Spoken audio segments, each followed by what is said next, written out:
cleaning the drip tray and condensate tray.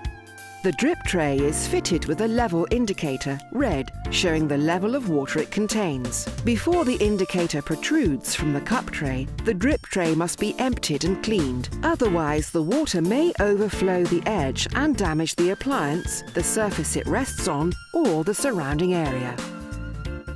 Remove the drip tray and grounds container. Empty the drip tray and grounds container and wash them.